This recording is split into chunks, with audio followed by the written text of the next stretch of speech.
품을 수 없는 품어야 할 마음이라는 제목으로 오늘 말씀 나누도록 하겠습니다. 어떤 이에게는 품을 수 결코 없고요. 또 어떤 이들에게는 반드시 품어야 하는 마음에 대해서 오늘 나누도록 하겠습니다. 지난주 말씀은 하나님의 나라의 복음이 전파되면서 그 사도행전에서 계속 반복되는 하나님 나라의 백성의 수가 많아졌다라는 이런 부분에 대해서 우리가 살펴봤습니다. 소시민들이 이 세상이 어떻게 될지 모르니까 불안한 거예요. 그렇게 과하게 취하는 게 아니란 말이죠. 옷 한 벌 더 취하려고 그러고, 세리들은 조금 더 세금 취해가지고 차익 자기가 가지려고 그러고, 군인들도 그 급료로 부족해 보이니까 조금 더 이렇게 취하려고 하는 건데, 이 세상이 불안하다는 거죠. 이 사도행전에 사도들이 막 복음 전하잖아요. 오늘도 복음 전하잖아요. 거기에 대해서 온 집, 루디아의 온 집 사람들이 하나님 나라에 들어가거든요. 그러니까 그렇게 막 거창한 사람들이 아니라 우리 같은 소시민들이 다 하나님 나라를 갈급해 한다고요. 네. 어떻게 될지 몰라서 불안해한단 말이죠.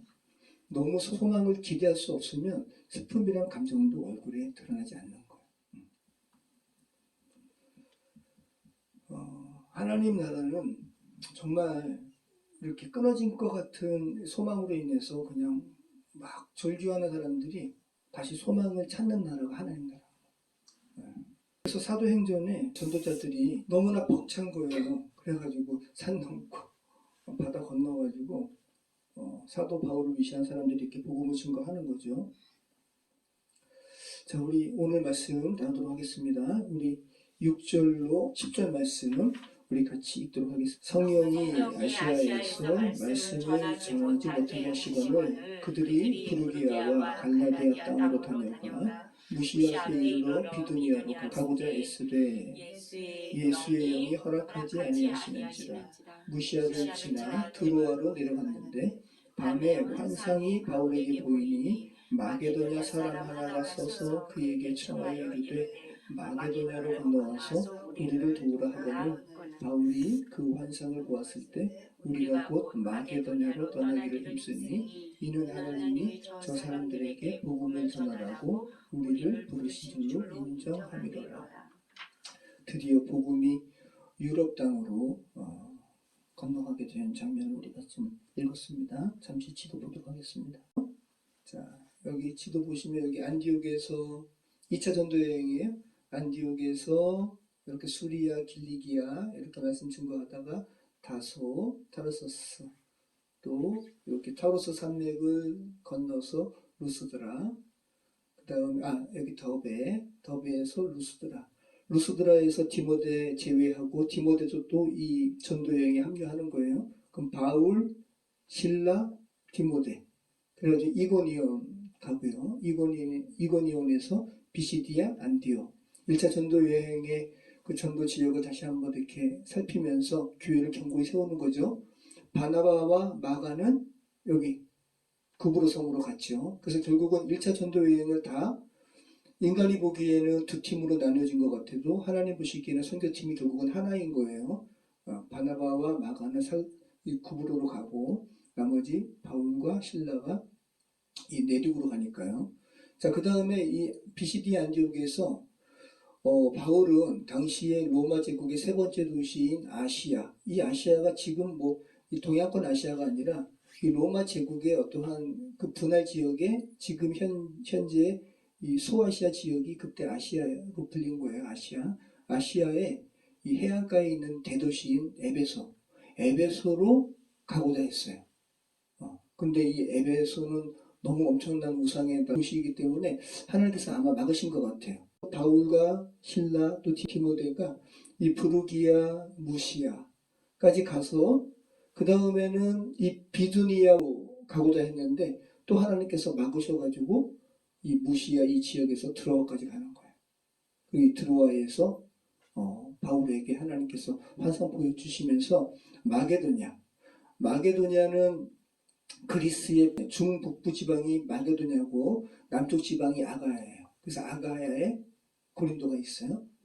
그래서 오늘 이제 말씀이 어디까지냐 하면 드로아에서 배 타고 사모드락에 건너서 네아폴리에서 빌립보, 이 빌립보에서 벌어지는 사건에 대해서 오늘 말씀을 나누고 있죠. 자, 6절부터 성령이 아시아에서 말씀을 전하지 못하게 하시거늘. 자, 그럼 7절에 이제는 또 그래서 바울이 무시 앞에 이르러 본도 비두니아로 가고자 했는데 이제 이번에는 예수의 영이 허락지 아니하시는지라. 그럼 성령과 예수의 영은 어떤 차이가 있을까요? 같은 거예요, 그죠? 같은 분이신데 좀 점진적으로 바울은 계속해서 좀 이렇게 자기 의지대로. 여러분, 교회 사역은 사람이 하는 게 아니에요, 그죠? 네. 교회 사역은 성령이 하는 거예요. 선교 사역도 마찬가지고. 그래서 여기 보면 무시 앞에 이르러, 자, 아시아에서 성령께서 말씀을 전하지 못하게 하시니까, 그러니까 바울 일행이 부르기아와 갈라디아 땅으로 다니다가 무시아에서 이제 비두니아로 가고자 애쓰되, 이 애쓰되라고 번역된 말이 페이라조란 말인데 시도하는 거거든요. 근데 미완료예요. 그러니까 계속 반복해서 시도했다는 거예요.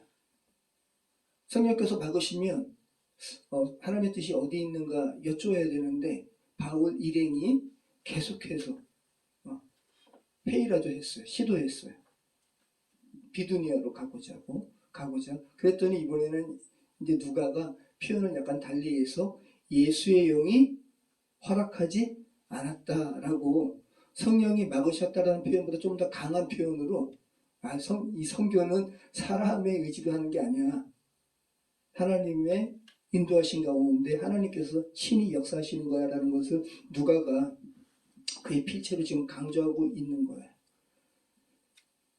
자, 여러분 사도행전의 모든 내용이 그래요.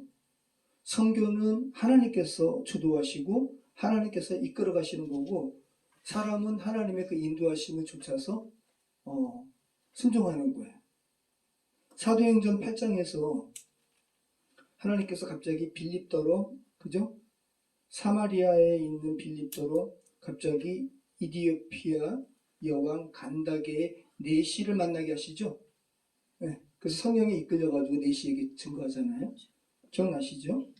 네. 자, 그리고 아나니아로 하여금 하나님의 교회를 핍박했던 사울을 안수하게 해서 눈을 뜨게 하신 것도 성령께서 아나니아에게 지시하신 거예요. 네. 다 그래요. 사도행전은 그래요, 여러분. 자, 베드로로 하여금 이방인에게 복음 증거하는 것에 대해서 베드로에게 가르쳐 주기 위해서 환상을 보여주시고, 그죠? 그래서 베드로로 하여금 고넬료 집에 들어가서 복음 증거하게 하고 세례 주게 하신 거 성령께서 하신 거예요. 여러분, 선교는 사람이 하는 게 아니에요. 그러면 여러분 사도행전 28장으로 끝나는 게 아니라 사도행전 29장은 지금도 쓰여져 간다고 그랬잖아요. 사도행전 29장을 우리가 쓰는 거예요. 그래서 사도행전 28장이 애매하게 끝난다고요. 딱 종결된 느낌이 아니라 뭔가 더 있을 것 같은데 그것을 우리가 쓰는 거라고요. 교회 사역도 마찬가지라는 거.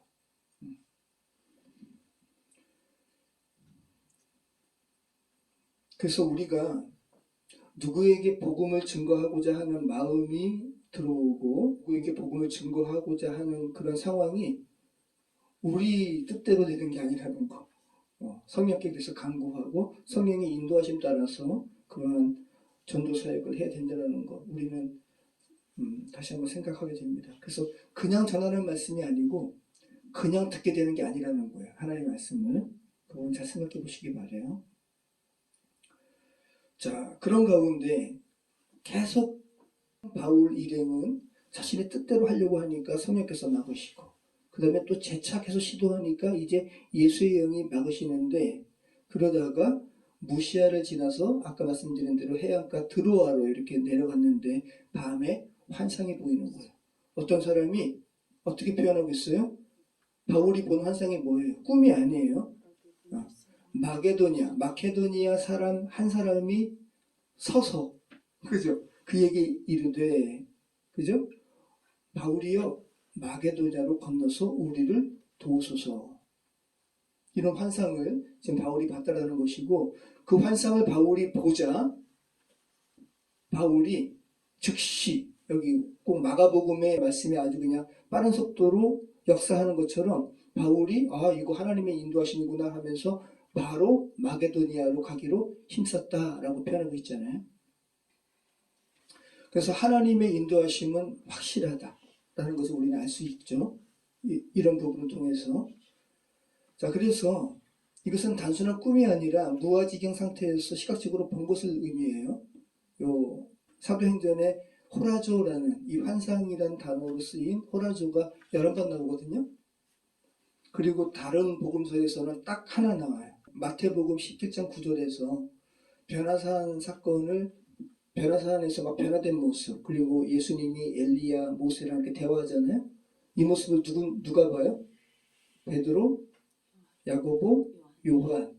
그러면서 예수님께서 말씀하시거든요. 너희가 본 것을 아무에게도 말하지 말라. 너희가 본 것, 호라죠. 여기서 나오고 나머지는 다 사도행전에서 나오는 거예요. 그러면 마태복음에서 변화산에서 이루어진 일을 본 것은 꿈이 아니죠. 그거예요. 그러니까 여기서 오늘 바울이 본 것도 꿈이 아니라고요. 호라죠. 본 거예요. 자, 그리고 우리가 오늘 말씀에서 좀 집중해야 할 것은 뭐냐면 10절과 11절 한번 읽어보시겠어요? 10절, 11절. 바울이 그 환상을 보았을 때 우리가 곧 마게도냐로 떠나기로 힘쓰니 사람들에게 복음을 전하라고 우리를 부르신 줄로 인정함이니라. 우리가 드로아에서 배를 떠나 사모드라게로 직행하여 이튿날 네아폴리로 가고. 자, 여기서 우리는 이라고 하면 그럼 지금 사도행전 이제 드로아에서 바다 건너 마케도니아로 가는 이 일행은 누구일까요? 신라와 디모데, 바울. 근데 우리는 이라고 하잖아요. 이거 누가 쓰고 있는데? 누가가 쓰고 있죠? 네, 그래서 누가가 자신이 이 여행의 선교 여행에 동참하는 시작점이 드로아였음을 지금 처음 표현하고 있는 거예요. 이 전까지는 누가가 바울의 어떤 구수다는 것을 듣고 데오빌리에게 헌정하기 위해서 자세히 쓴 거고, 그러면서 이 우리는 이라는 표현이 이제 사도행전 28장까지 계속 나옵니다. 그래서 우리가 이제 사도행전 앞으로 볼 때 우리는 이라고 표현할 때 거기에 누가가 함께하고 있음을 여러분이 생각할 수가 있는 거예요. 이제 그래서 우리는 하고 하면서 드로아에서 누가가 합류하고, 그러면 바울, 실라, 디모데, 누가 이렇게 4명이 드로아에서 배를 타고 사모드라게라는 섬으로, 작은 섬으로 직행합니다. 사모드라게가 에서 사모드라게에서 네아폴리, 그죠? 근데 사모드라게에서 엄청난 유물이 발견됐는데 니케의 여신상이에요. 니케가 승리의 여신상이거든요. 로도스 섬 사람들과 이 사모드라게 섬 사람들이 BC 220년, 그러니까 예수님 오시기 한 200여 년 전에 해전을 벌여가지고 로도스 섬 사람들이 승리했어요. 그래서 사모드라게 섬 사람들과 승리했기 때문에 사모드라게 섬에 이 신상을 세운 거예요. 근데 이 신상이 3m가 넘어요. 굉장히 큰 거죠. 자, 그리고 이게 니케잖아요. 그래서 나이키가 이 신상을 형상화한 게 나이키예요. 제가 드리는 말씀이 뭐냐면 바울이 2000년 전에 이렇게 복음을 증거하는 그 땅들이 굉장한 문명국이라는 거예요. 원시 국가가 아니라는 거예요. 우리랑 똑같은 생각을 가지고 사고를 가지고 그런 가운데 예수님의 복음이 증거되는 겁니다. 자, 그래서 드로아에서 사모드라게에서 어디로 갔대요? 네아폴리로 갔다 그러죠. 네아폴리가 이제 한 군데, 현재 그리스 지명으로는 카발라예요. 까발라인데, 자, 네아폴리, 우리 말로는 네아폴리라고 이렇게 번역을 했는데 네오폴리스예요. 네오폴리스는 뭐예요? 네오가 새로운, 폴리스는 도시, 신도시. 그러니까 네오폴리스는 신도시예요. 그래서 로마 제국에 신도시가 많이 있어요. 그 이름이 그리스에 있는 네아폴리, 지금은 까발라. 그 다음에 이태리에도 신도시가 있어요. 뭐겠습니까? 나폴리. 네, 나폴리도 네오폴리스. 예전에 분당에 있는 어떤 교회 갔더니 그 분당에서 사역하시는 목사님이 그 이야기 하시는 거예요. 분당은 정말로 계획도시로 이렇게 지어져가지고 너무 좋대요. 그럼 당시에 이 네아폴리 엄청난 도시죠. 그거 생각해 보시기 바라요. 자, 네아폴리거든요. 한번 보시죠. 그리스 아이들. 그리스 아이들 너무 귀엽죠. 이게 바울 도착 기념교회예요. 네아폴리. 지금 바울 일행이 네아폴리에 도착했잖아요. 네, 네아폴리. 그래서 네아폴리 항구에 조금 더 걸어 올라가면 요 바울 도착 기념교회가 있는데 여기 모자이크 있잖아요. 이 모자이크가 오늘 우리가 읽은 사도행전의 그림을 그리고 있어요. 이게 바울이잖아요. 바울이 자 이거 보시면 꼭 알렉산더 대왕 같죠? 네, 마케도니아 플루트루크 영웅전에 나오는 알렉산더 대왕 같아요. 그러니까 마케도니아 사람을 이렇게 상징적으로 표현한 거죠. 사도행전에서 뭐라고 나왔어요?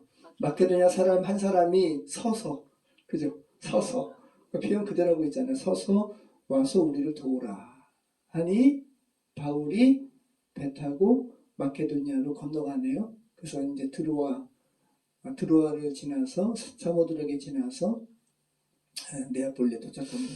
자, 그 다음에 거기서 우리 12절부터 우리 15절까지 같이 읽겠습니다. 거기서 빌립보에 이르니 이는 마게도니아 지방의 첫 성이요 또 로마의 식민지라 이 성에서 수유를 이어다가 안식일에 우리가 기도할 곳이 있을까 하여 문 밖 강가에 나가 거기 앉아서 보인 여자들에게 말하는데 두아디라시에 있는 자색 옷감 장사로서 하나님을 섬기는 루디아라 하는 한 여자가 말을 듣고 있을 때 주께서 그 마음을 열어 바울의 말을 따르게 하신지라 그와 그 집이 다 세례를 받고 우리에게 청하여 이르되 만일 나를 주 믿는 자로 알거든 내 집에 들어와 유하라 하고 강권하여 머물게 하니라. 네. 바울의 사역에 큰 도움을 주었던 루디아라는 자주장사를 만나는 장면을 우리가 읽었습니다. 자, 이 빌립보라는 이 도시 이름에서 우리는 뭘 알 수가 있어요? 빌립보는 그 알렉산더 대왕의 아버지가 필립 2세예요. 네, 필립 2세가 이 빌립보 도시를 건설하고 자기 이름을 붙인 거예요. 네, 필리피. 그러다가 BC 기원전 42년에 아우구스투스 황제에게 정복이 되어서 로마의 식민지가 되었어요. 자, 우리도 어떤 나라의 식민지가 되었죠?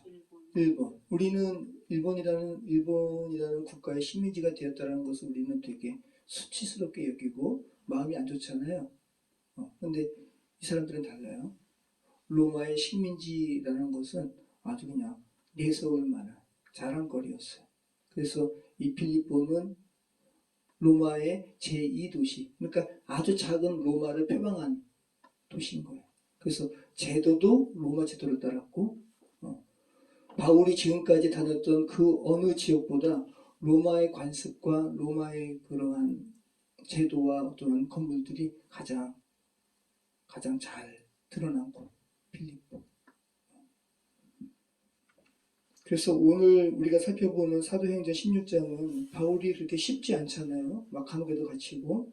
그래서 그 당시 가장 강력했던 로마 제국과 같은 분위기의 도시에서 그리고 로마 제국에서 아주 팽배했던 그 관습이 아주 무게 있게 이렇게 누르고 있는 그 지역에서 하나님의 말씀과 로마 제국의 어떤 뜻깊은 관습과의 충돌을 우리가 지금 보고 있는 거예요. 완전히 그러니까 죄된 세상이잖아요. 그래서 요한계시록의 그 바벨론은 로마 제국을 그렇게 바벨론 표현한 것이거든요. 가장 강력한 세상 국가에 하나님 나라의 복음이 들어갈 때 어떤 현상이 일어나는지 오늘 우리가 읽은 말씀이 기록하고 있다는 거예요. 자, 잠시 한번 빌립보 유적지를 한번 보겠습니다. 자, 보세요. 요게 구글 어스에서 제가 이렇게 캡처를 한 건데 요게 산이거든요. 저는 그리스에서 요번에 볼 때 정말 이렇게 신들의 나라라는 느낌이 정말 신화 속의 나라라는 게 너무 강하게 들어온 곳이 이 산이었어요. 산. 돌산인데 느낌이 너무 진짜 미묘하더라고요. 자, 가장 중앙 아래 보면 원형극장, 부채살처럼 보이는 거 원형극장이고 그 옆에 프리전 오브 폴 아포슬 이렇게 돼 있죠. 사도 바울이 갇혔던 감옥이에요. 신라랑 같이. 여기 동그라미. 그 다음에 쭉 가시면 여기 노란색 동그라미 있죠. 여기가 루디아 기념교회예요. 오늘 우리가 읽은 루디아를 바울이 만나고 루디아 온 가족이 세례받잖아요. 이 뒤에 보면 이렇게 개울가 있거든요. 그래서 여기가 바로 루디아 가족이 세례받은 세례터인 거예요. 자, 이게 루디아 기념교회예요. 예쁘죠? 그리고 여기 모자이크 있잖아요. 여기 가운데 이렇게 3개 있고 반원에 3개 있고 요 안에 모자이크 있잖아요. 예수님, 루디아, 바울 이렇게 그림이 그려져 있습니다. 이게 세례터. 네, 여기. 이게 바울과 실라가 갇혔던 감옥. 이 감옥이 어떻게 지금까지 남아있을까? 지진으로 인해서 이렇게 다 바깥이랑 이렇게 살짝 보이는 이 안쪽인 것 같지만 원래는 앞으로 더 이렇게 흙이 있고 막 있었기 때문에 굉장히 깊은 지하 감옥이었어요. 이게 당시 빌립보 시대의 중심부 모습이 지금 이렇게 표현가 된 거죠.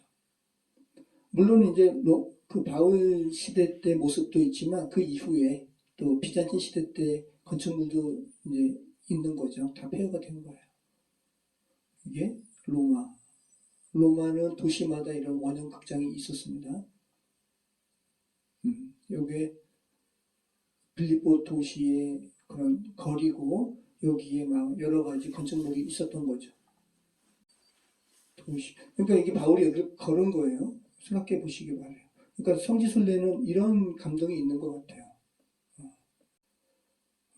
이렇게. 근데 이제 빌립보가 무너지면 지진으로도 무너지면 이 돌들이 그 이후에 이제 또 이렇게 계속 집 짓고 사는 사람들이 좋은 돌이 있으면 가져다가 자기 집을 장식하는 거예요.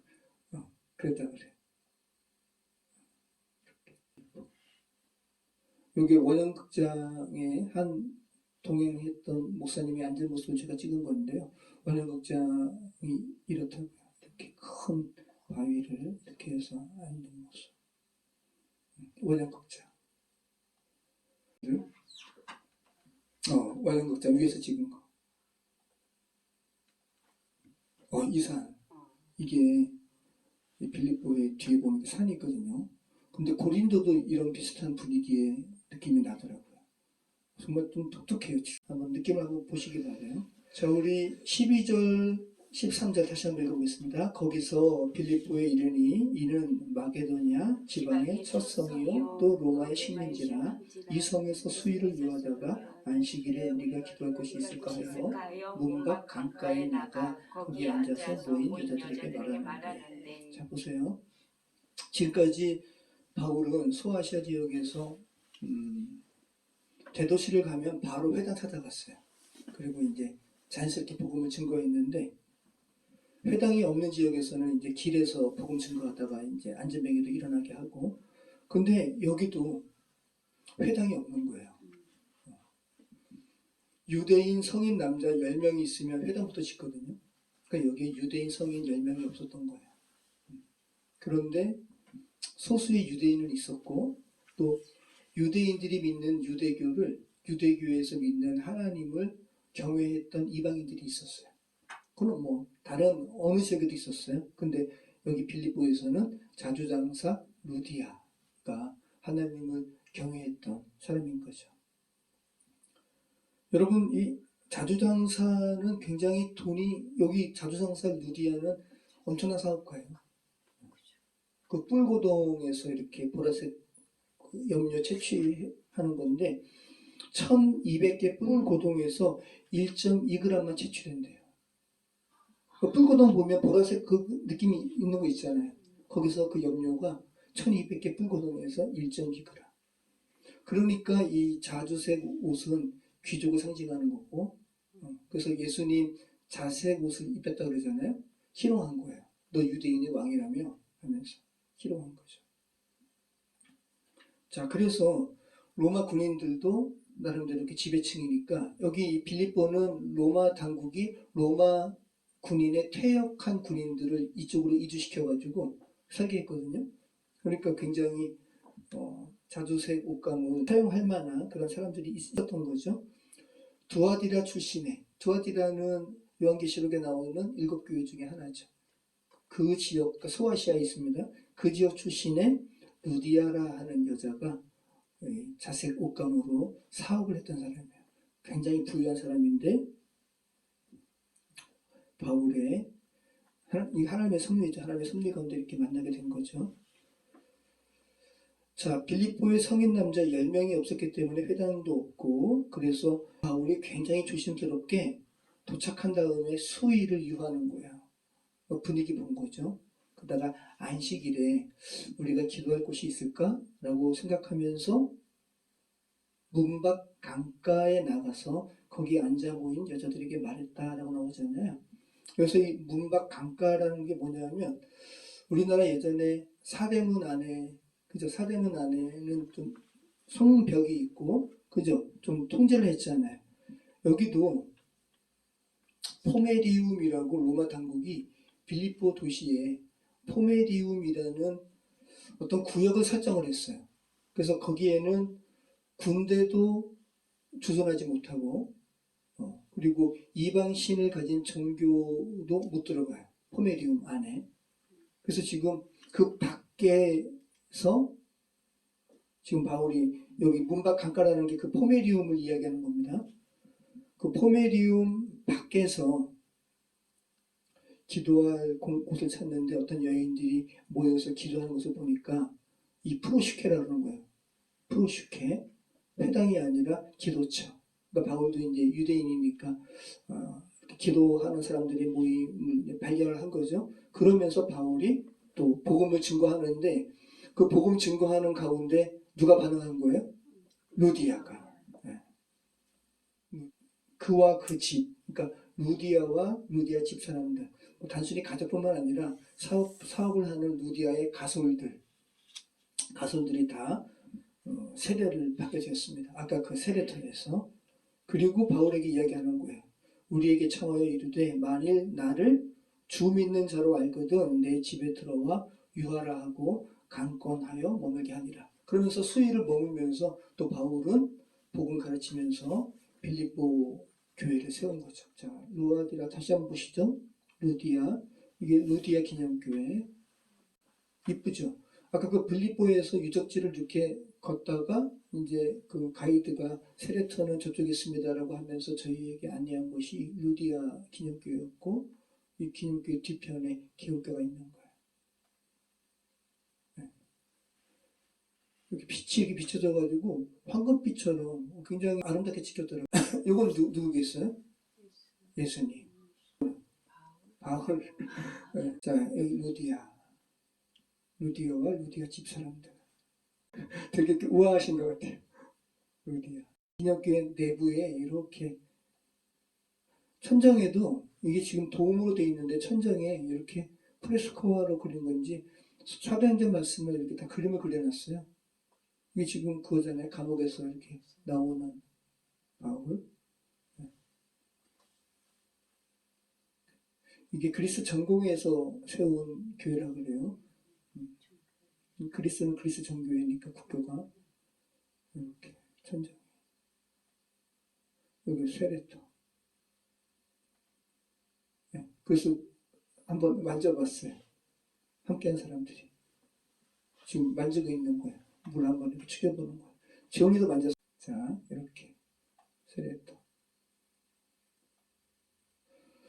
자, 우리 16절로 우리 18절 같이 읽겠습니다. 우리가 기도하는 곳에 가다가 점치는 귀신 들린 여자 하나를 만나니 정으로 그 주인들에게 큰 이익을 주는 자라. 그가 바울과 우리를 따라와 소리질러 이르되 이 사람은 지극히 높은 하나님의 종으로서 구원의 길을 너희에게 전하는 자라 하며 이같이 여러 날을 하는지라. 바울이 심히 괴로워하여 돌이켜 그 귀신에게 이르되 예수 그리스도의 이름으로 내가 내게 명하노니 그에게서 나오라 하니 귀신이 즉시 나오니라. 여기서 이 점하는 귀신이라는 표현이 푸뉴마 퓨도나라는 말인데, 퓨돈의 영이라는 거예요. 퓨돈은 그리스 신화에 나오는 그 신인데, 그 신탁을 전하는 뱀이라 그래요. 그리고 그리스 신화의 아폴로 신에게 죽임을 당했다 그럽니다.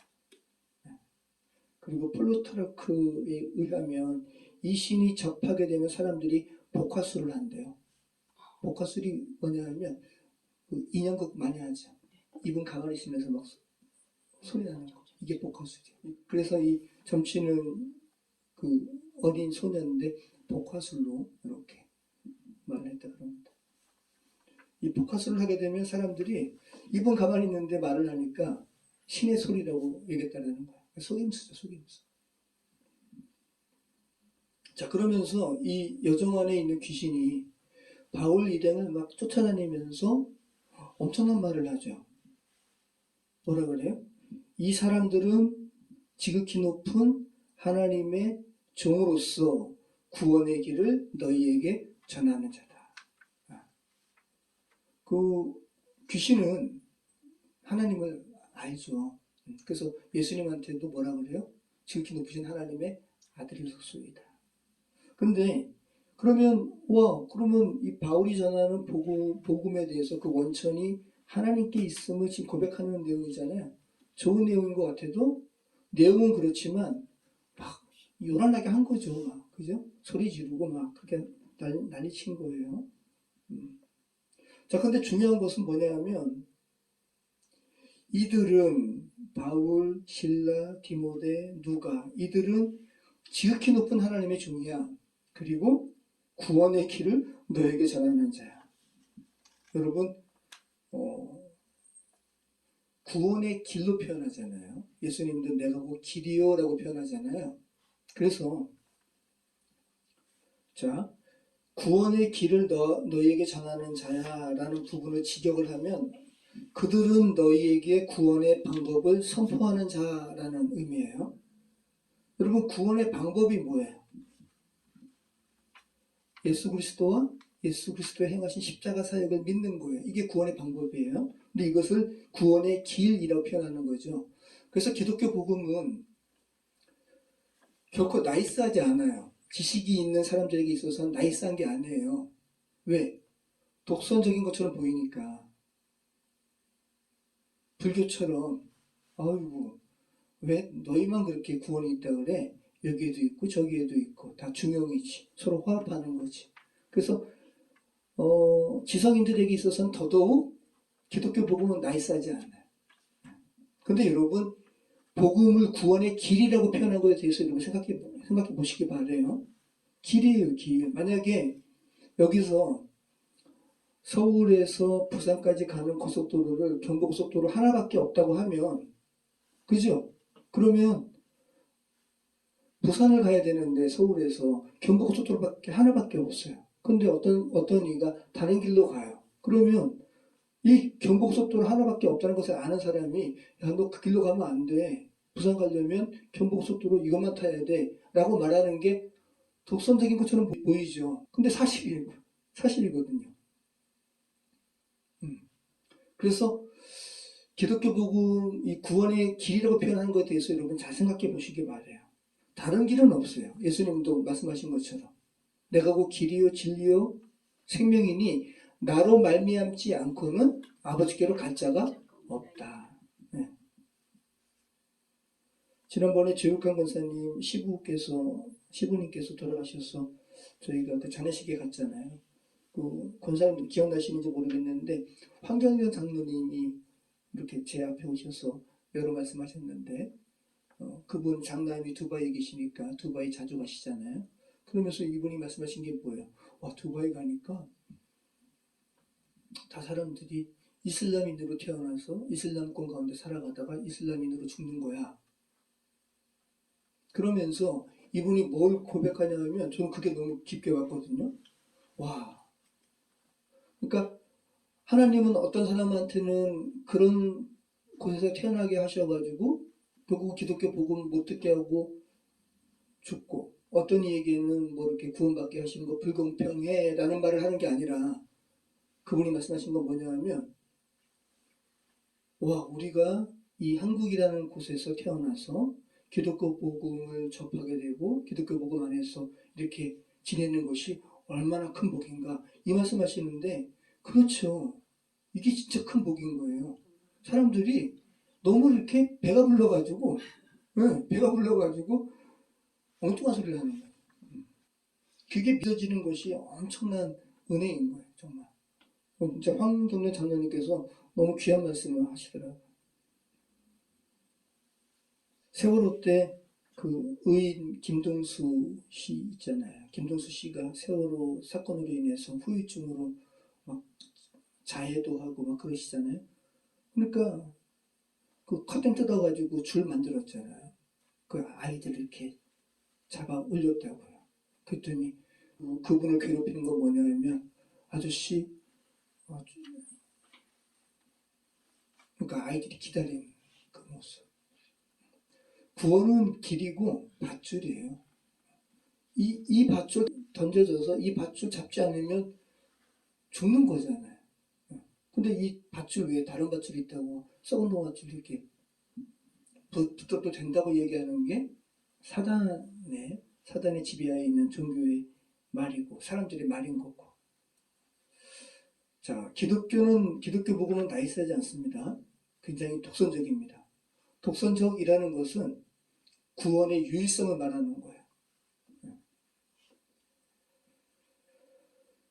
바울이 듣다 이 귀신이 막 혼란스럽게 하고 하니까 힘이 괴로워서 돌이켜서 그 귀신에게 이르되 예수 그리스도의 이름으로 내가 내게 명하노니 그에게서 나오라 하니 귀신이 즉시 나옵니다. 자, 그런데 여기에서 바울이 단순히 이 귀신에 혼란스럽게 하고 소란스러운 이 귀신 때문에 괴로워하는 것도 있겠지만, 바울은 그 부부로 섬에서 반응하는 그 서기오 바울을 회방하는 박수 엘루마에게 바로 선포했잖아요. 그래서 엘루마가 눈이 멀었단 말이죠. 그 바울이 오늘은 왜 이 귀신 들린 여종이 수일 동안 괴롭히는 것을 그대로 내버려뒀을까요? 그럴 수밖에 없었던 거예요. 로마 제국이라는 이곳에서 여종은 한 인격체 이전에 그 주인의 재산이기 때문에, 그리고 이 여종의 이 축사로 인해서 결국은 그 돈벌이가 그 주인들에게 멈춰지게 되었잖아요. 그러니까 로마 제국의 어떤 사회 관습과 대적하는 상황이 되는 것이기 때문에. 그리고 바울이 결국은 그래서 어떻게 됐어요? 매질을 받게 되고 감옥에 갇히게 되었잖아요. 그래서 이 부분이 굉장히 소홀한 부분이 아니었단 말이죠. 그래서 고민하다가 결국은 나사렛 예수의 이름으로 명하노니 귀신아 그 여인에게서 나오라 라고 이야기한 거죠. 자, 제가 드린 말씀, 자, 19절에서 23절 말씀이에요. 같이 한번 읽어보시죠. 여종의 주인들은 자기 수익의 소망이 끊어진 것을 보고 바울과 신라를 붙잡아 장터로 관리들에게 끌어갔다가 상관들 앞에 데리고 가서 말하되, 이 사람들이 유대인인데 우리 성을 심히 요란하게 하여 로마 사람인 우리가 받지도 못하고 행하지도 못할 풍속을 전한다 하거늘 무리가 일제히 일어나 고발하니 상관들이 옷을 찢어 벗기고 매로 치라하여 많이 친 후에 옥에 가두고 간수에게 명하여 든든히 지키라 하니, 그가 이러한 명령을 받아 그들을 깊은 옥에 가두고 그 발을 착고에 든든히 채웠더니. 바울이 이 상황을 안 거죠. 바울이 점치는 귀신을 여인에게서 몰아내니까 소녀, 어린 소녀, 이 소녀의 주인들이라고 나와요. 와, 그러니까 이 악한 죄된 세상이 어떤 곳인지를 보여주는 거죠. 마치 물건처럼, 야, 한 사람을 완전히 이렇게, 그죠? 그 사람을 소유로 준 사람이 여러 사람이 있어가지고, 와, 지금 악한 세대에서 벌어지는 거 아니에요? 그러면서 이들이 자기의 수익이 더 이상 이제 수익을 얻을 수 없는 것을 알고 바울과 실라를 붙잡았어요. 자, 여기 네 명인데 누가도 있고 디모데도 있고. 근데 여러분 누가는 헬라 사람이에요. 드로아에서 만났잖아요. 누가는 헬라인이에요. 누가 봐도 서양인이에요. 헬라 유럽인이에요. 그리고 디모데는 반쪽 유럽인이에요. 그러니까 외모가 유대인과 차이가 있어요. 근데 실로아노 바울은 로마 시민이기도 하면서 그러니까 이제 유대인이지만 로마 시민인 거예요. 근데 외형은 유대인이에요. 그러면서 이 당시에도 유대인을 굉장히 이렇게 경멸했던 세계였나 봐요. 그리고 이들이 뭐라 그래요? 로마인과 유대인을 이렇게 대립시키고 있잖아요. 그죠? 상관들 앞에 데리고 가서 말하되 이 사람들이 유대인인데 우리 성을 심히 요란하게 하여 우리가 누구라고요? 로마 사람. 그래서 로마 사람인 우리가 받지도 못하고 행하지도 못할 풍속을 전한다 하거늘 이라고 하니까 와 이렇게 고발하니까 옆에 있던 빌립보 사람들도 다 똑같이 준동하는 거예요. 네. 다 똑같이 준동하고 뭐 변호하고 뭐 재판 걸렸단 말도 없어요. 그래서 똑같이 옆에 있던 사람들도 무리가 고발하니까 상관들이 와 그러면 옷을 찢어벗기고 채찍질하고 옥에 가두라라고 명을 한 거죠. 그리고 깊은 옥에 가두고 그 발을 착고에 든든히 채웠어요. 이 당시 착고는 이렇게 다리를 좀 불편하게 벌린 다음에 양쪽에 고리를 채운 거니까 굉장히 힘든 그러한 수용의 모습을 지금 이들에게 지금 이렇게 감당하게 한 거예요. 자, 그러면 여러분 보세요. 지금 이게 유대인과 로마 사람, 로마인이라고 하지만 또 궁극적으로는 계시록에서는 로마를 바벨론을 표현하는 거예요. 죄된 세상과 복된 소식과의 충돌이에요. 지금 이렇게 표현하잖아요. 로마 사람인 우리가 받지도 행하지도 못할 풍속을 이들이 전한다. 우리 죄된 세상에 하나님 나라의 복음을 받아들이면 우린 망하게 될 거야 라는 거예요. 여러분 죄된 세상은 하나님의 나라를 감당하지 못해요. 하나님의 나라의 복음을. 왜냐하면 이 하나님 나라에서 대표적으로 상징적으로 이렇게 표현하는 것이 뭐예요? 희년이에요. 77이 49, 7년이 7번 지난 다음에 50년째가 되면 와, 이 죄된 세상 사람들이 그동안 자기가 이렇게 벌어가지고 사서 부렸던 노예를 해방시켜줘야 돼요. 자기가 샀던 토지들을 다시 원주인에게 돌려줘야 돼요. 이거 죄된 세상이 어떻게 감당해요? 근데 이건 상징적인 것이고 한 번도 희년이 이루어지지 않았어요. 자, 예수님께서 말씀하시는 거죠. 내가 희년의 해를 선포한다. 그죠? 궁극적인 희년에 대해서 이야기하는 거잖아요. 자, 그러면 이 여인에게 이 어린 여종이 귀신이 나간 다음에 예수님께 반응하고 하나님께 찬양했단 말이 없잖아요. 마음이 아픈 거예요. 그죠? 어떻게 됐는지 몰라요. 근데 원래대로 됐다면 지금 사도 바울이 여인에게서 귀신아 나오라라고 이야기할 때 이 여인은 희년이 선포된 거나 마찬가지인 거예요. 그런데 그 희년 선포된 것을 로마 사람이라고 이야기하는 빌립보 사람들은 수용하지 않는 거죠. 거절하는 거예요. 그래서 바울이 계속 이렇게 수일 동안 괴로워했던 것은 이 죄된 사회, 로마 사회를 전체를 흔들 수 있는 이 심각한 문제라는 것을 내가 이 여종에게서 귀신 내쫓게 하고 저들의 수익을 더 이상 얻지 못하게 하는 것은 이 죄된 세상의 시스템을 내가 전적으로 배격하는 상황이 펼쳐진다는 것을 바울은 알았고 괴로워하다가 예수 그리스도의 이름으로 결국은 이렇게 여자를 자유케 했습니다. 소녀를 자유케 했어요. 이렇게 감옥에 갇히게 된 거죠. 자, 보세요. 이게 바울과 실라의 착고에 갇혀진 모습인 거죠. 와, 이런 상황에서 바울과 실라는 이제 찬양하는 거예요. 찬송하고. 어떻게 이럴 수가 있을까요? 그죠? 지금 찬송하는 거죠. 이게 아까 보여드렸다. 그 감옥. 이 감옥이에요. 그러니까 지금은 발굴돼가지고 이렇게 표면적으로 보이지만 원래대로는 더 두덩이가 흙두덩이가 쌓여가지고 깊은 감옥이라고요. 빛도 안 들어오는. 네, 그 감옥 앞에 길에서 찍은 거예요.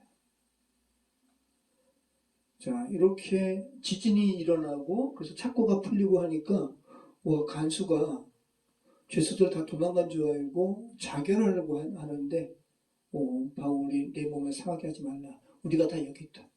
바울과 실라뿐만 아니라 다른 죄인들도 도망가지 않았어요.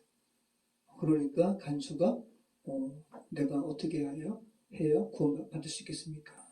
이렇게. 자, 우리 25절부터 우리 34절까지 같이 읽겠습니다.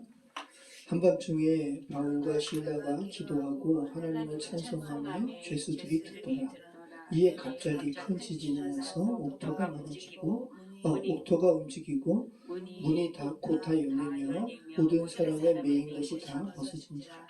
간수가 자다가 깨어 옥문들이 열린 것을 보고 죄수들이 도망한 줄 생각하고 칼을 빼어 자결하려 하거늘 바울이 크게 소리질러 이르되 내 몸을 상하지 말라. 우리가 다 여기 있노라 하니 간수가 등불을 달라고 하며 뛰어들어가 무서워 떨며 바울과 실라 앞에 엎드리고 그들을 데리고 나가 이르되 선생들이여 내가 어떻게 하여 구원을 받으리까 하거늘 이르되 주 예수를 믿으라. 그리하면 너와 내 집이 구원을 받으리라 하고 주의 말씀을 그 사람과 그 집에 있는 모든 사람에게 전하더라. 그 밤 그 시각에 간수가 그들을 데려다가 그 맞은 자리를 씻어주고 자기와 그 온 가족이 다 세례를 받은 후 그들을 데리고 자기 집에 올라가서 음식을 차려주고 그와 온 집안이 하나님을 믿음으로 크게 기뻐하니라. 자, 바울과 실라가 한밤중에 하나님께 찬양하고 찬송하고 기도하니 지진이 일어나서 막 흔들린 거죠. 그래서 착고가 이렇게 풀렸어요. 자, 그러면 왜 간수는 검을 빼어들어서 스스로 자결하려고 했을까요? 두 가지 추측할 수 있어요. 이 간수는 지금 죄수들이 그들에 있는 걸 몰랐어요. 도망가게 되면 거기에 대한 책임이 자기한테 주어질 걸 알고 그랬을 때 그 형벌이 그냥 자결하는 것보다 더 심한 고통을 받는 것임을 이 간수는 너무 잘 알았기 때문에 스스로 자결하려 했다. 이러한 1차적인 어떠한 이유가 될 수가 있겠고 또 하나는 그거보다는 이 지진이잖아요. 지진으로 인한 이러한 천재지변이기 때문에 이 당시 시대에 이 천재지변, 특별히 지진 같은 것은 신의 진노로 여겼다는 거예요. 그 지진을 본 이 간수가 완전히 뭐라 그러죠? 정신을 이렇게 놓아버린 걸 뭐라 그럴까요? 완전히 공황 상태. 공황 상태에 이르러서 이렇게 자결을 시도했다라고 또 이야기하는 이들도 있어요. 둘 다 일리가 있습니다. 자, 그리고 또 우리가 생각해야 되는 것은 이 간수가 바울에게 요청하는 내가 어떻게 하여야 구원을 받을 수 있겠습니까? 라고 할 때 이 구원이 예수 그리스도로 인한 십자가 구원일까요? 간수는 십자가 복음 듣지도 못했는데. 네. 그러니까 이 간수가 말하는 이 구원은 그냥 1차적인 내가 어떻게 이런 형벌 또 1차적인 육신적인 죽음을 면할 수 있겠습니까? 라는 이 구원. 또 하나는 정신적인 공황, 신의 진노에 직면한 이 지진을 그렇게 얘기했다는 거죠. 그래서 이런 신의 진노로부터 내가 어떻게 좀 안전할 수 있겠습니까? 라는 질문이었다는 거예요. 근데 거기에 대해서 바울은 정확하게 육신적인 죽음의 극복뿐만 아니라 영적인 그런 구원에 대한 소식을 전하는 거예요. 육체적인 구원에 대한 질문을 간수는 했는데 결과론적으로 바울로 인해서 간수는 육신도 구원받았죠? 도망가지 않았잖아요. 네. 그리고 영적인 구원도 받았어요. 그 부분에 여러분 생각을 해보실 필요가 있는. 자, 우리 32절, 34절 같이 한번 읽어보시죠. 주의 말씀을 그 사람과 그 집에 있는 모든 사람에게 전하더라. 그 밤 그 시각에 간수가 그들을 데려다가 그 맞은 자리를 씻어주고 자기와 그 온 가족이 다 세례를 받은 후 그들을 데리고 자기 집에 올라가서 음식을 차려주고 그와 온 집안이 하나님을 믿음으로 크게 기뻐하니라. 보세요, 여러분. 지금 간수가 그렇게 해서 이제 주의 말씀을 바울로 인해서 들은 후에 바로 반응했어요. 여러분, 복음에 대한 반응은 이렇게 진짜 하나님의 백성은 즉각 반응해요.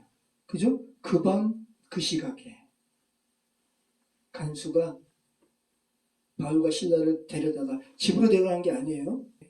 형벌받은 그 맞은 자리를 씻어주고 치료하고 그 다음에 개울가가 또 있었나 보죠. 개울가 근처에서 세례받고 그 다음에 자기 집에 데려갔어요.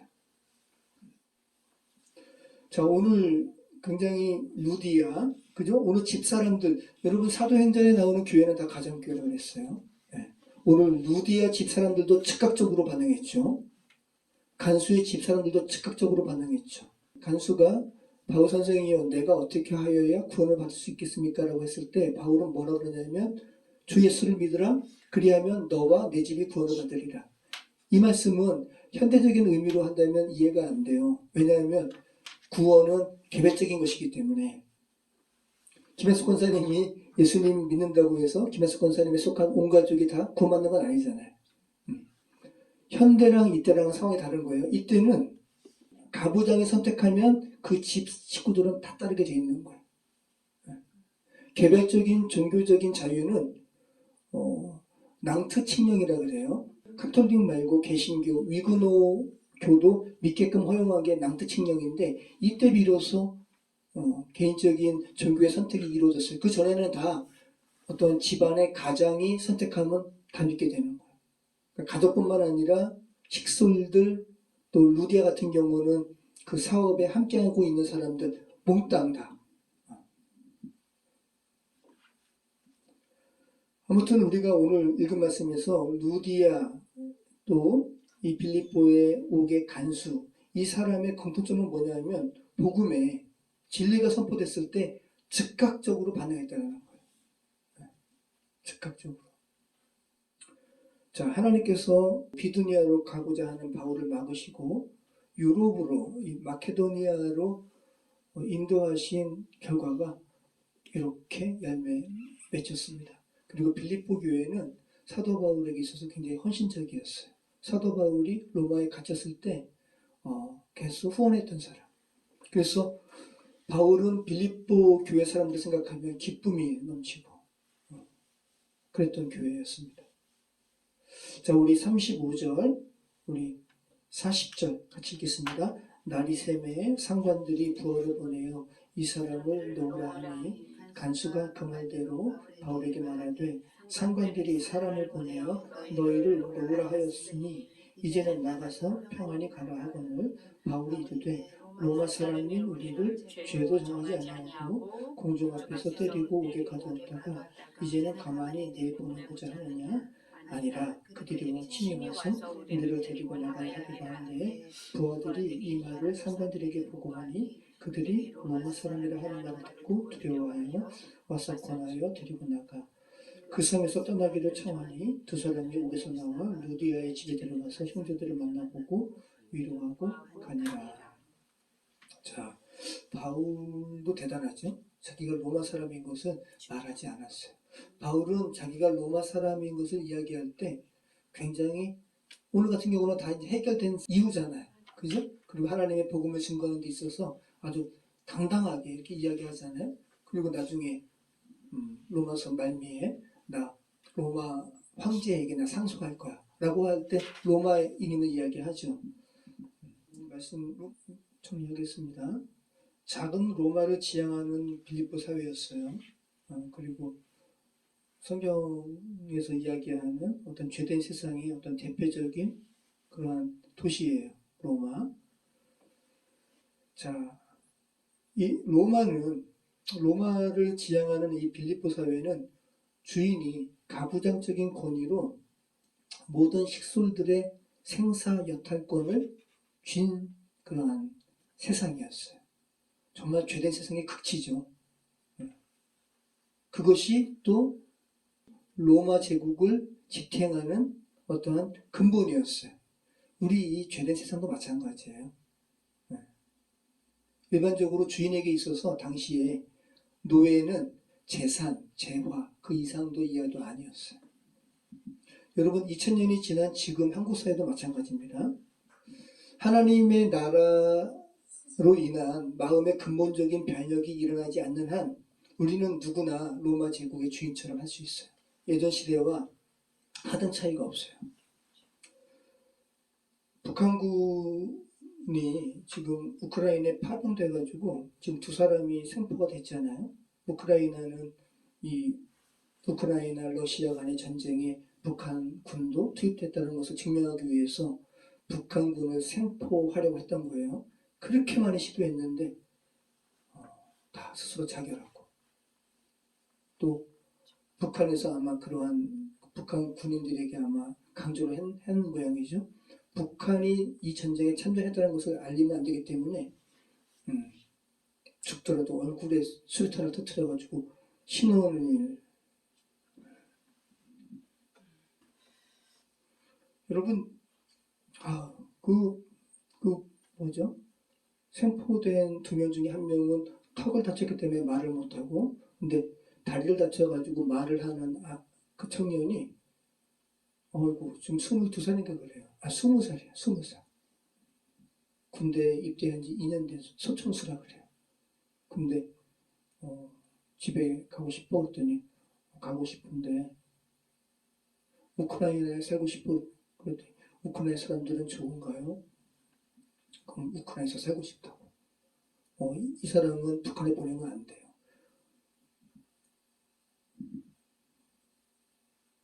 지금 이 어린 북한 군인의 상황은 그저 2000년 전에 빌립보의 여정과 다르지 않죠. 그런데 북한만 그러는가? 한국의 이 윤아무개는 경호처 창설일에 자기 생일과 겹친다고 그 뭐 행사하면서 자기 이름으로 삼행시 짓게 하고 하는 짓이 2000년 전에 이 여정의 주인이나 또 북한의 김정은 정권이나 똑같은 거라고요. 우리나라 뭐 자유민주주의 국가라고 해서 다르지 않다고요. 죄된 세상은 다 똑같다고요.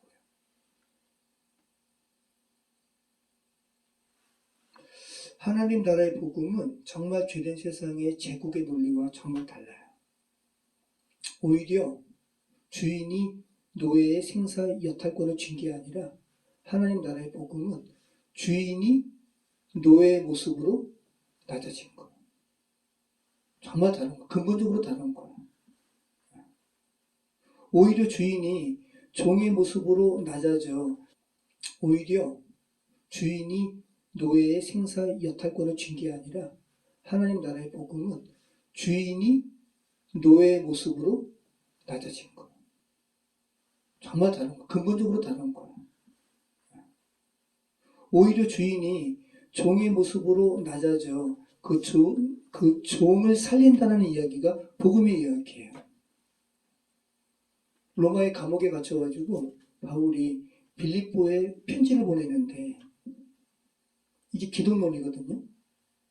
빌립보 2장에 나오는 말씀이잖아요.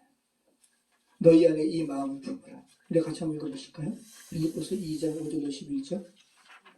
이 당시 기독론이고 그리스도 창가로 아마 찬송가처럼 불려졌을 것이라고 사람들이 이야기하는 거예요. 그러면서 바울이 빌립보 사람들에게 이 로마 제국의 죄된 세상에 완전히 매였던 사람들에게 하나님 나라의 복음이 얼마나 다른 것임을 선포하는 거예요. 같이 한번 읽어보시죠. 너희 안에 이 마음을 품으라. 곧 그리스도 예수의 마음이니 그는 근본 하나님의 본체시나 하나님과 동등됨을 취할 것으로 여기지 아니하시고 오직 오히려 자기를 비워 종의 형체를 가지사 사람들과 같이 되셨고 사람의 모양으로 나타나사 자기를 낮추시고 죽기까지 복종하셨으니 곧 십자가에 죽으십니다. 이러므로 하나님이 그를 지극히 높여 모든 이름 위에 뛰어난 이름을 주사 하늘에 있는 자들과 땅에 있는 자들과 땅 아래에 있는 자들로 모든 무릎을 예수의 이름에 꿇게 하시고 모든 입으로 예수 그리스도를 주라 시인하여 하나님 아버지께 영광을 돌리게 하셨느니라. 네, 예수님을 주라 시인하라. 이 퀴리오스거든요. 당신의 노예들이 주인을 퀴리오스라 불렀어요. 그러니까 빌립보 사람들에게 이야기하는 거예요. 진정한 퀴리오스는 예수 그리스도시다. 그래서 결코 이 오늘 너희 안에 이 마음을 품으라고 그리스도 예수의 마음이니 이 그리스도 예수의 마음은 어떤 거예요? 죄인이지만 그리고 근본 하나님의 본체시지만 창조주 하나님이시지만 하나님과 동등됨을 취할 것으로 여기지 않고 오히려 종의 형체로 낮아져서 그 종된 인간들을 살리신다는 이 마음을 너보고 품으래요. 너희 빌립보 교인들에게 이 마음을 품으래요. 근데 이 마음은 결코 죄된 세상은 품을 수가 없어요. 그래서 제가 오늘 제목 그렇게 삼은 거예요. 품을 수 없는, 누가 품을 수 없어요? 죄된 세상은 품을 수 없어요. 근데 반드시 품어야 하는, 누가 반드시 품어야 돼요? 그리스도인들은 품어야 되는 거예요. 이 비슷한 제목을 썼다가 마지막에 이 제목이 이렇게 돼야 되는 거예요. 여기서 품는다라는 말로 번역된 말이 뭐냐 하면 프로네오라는 말이거든요. 그냥 안 품어진다라는 거예요. 네. 심적 훈련을 한다는 의미가 있어요. 너희 이 마음을 갖도록 너희 훈련해야 돼. 그리고 관심을 기울인다는 표현이 있어요. 관심을 기울인다는 의미가 있어요. 너희 그리스도 예수의 마음이 어떤 건지 주인이지만 창조주 하나님이시지만 그 근본 하나님과 동등됨을 취하지 않고 종의 형체로 낮아져서 그 종을 살리는 이 마음이 어떤 건지 너 적극적으로 관심 가져야 돼. 주목한다는 의미가 있어요. 너 그리스도 예수의 마음에 너 주목해야 돼. 그리고 생각한다는 의미가 있습니다. 너 그리스도 예수의 마음이 어떤 건지 생각해야 돼. 그냥 이 마음 품어지지 않는다는 거예요. 우린 그리스도인, 그냥 기독교인이 되면 저절로 이 마음이 생겨날 거라 생각을 해요. 그렇지 않고 의지를 가지고 이 마음 품도록 노력해야 된다는 거예요. 기도하겠습니다. 참 좋으신 하나님 감사합니다. 이 죄된 세상에 어찌 그렇게 살아가는 인간들이 그렇게 악하고 하나님의 형상으로 지음받은 한 영혼 한 영혼들을 그렇게 물건처럼 여기고 소모품처럼 여기고 인해전술로 죽음을 사망하면 또 투입하고 또 투입하고 이러한 악한 일들이 이 세상에 펼쳐집니다. 아버지 하나님, 우크라이나 땅에 남의 나라 전쟁에 아버지 하나님 정말 영문도 없이 끌려가서 정말 드론의 폭격을 받고 죽어가는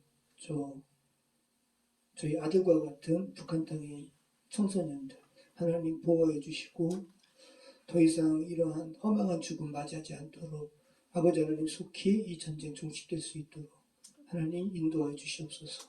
우크라이나와 러시아의 아버지 하나님 그러한 군인들에게도 은총을 베풀어 주셔서 아버지 하나님 허망한 죽음의 반복이 더 이상 진행되지 않고 종식될 수 있도록 성령 하나님 인도하여 주시옵소서.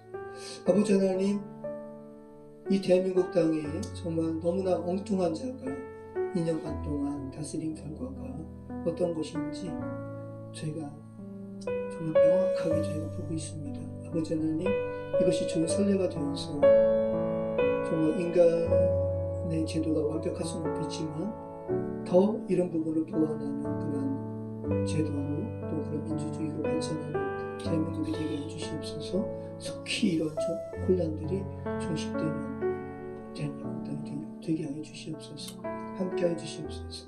예수 그리스도 이름으로 기도합니다. 아멘.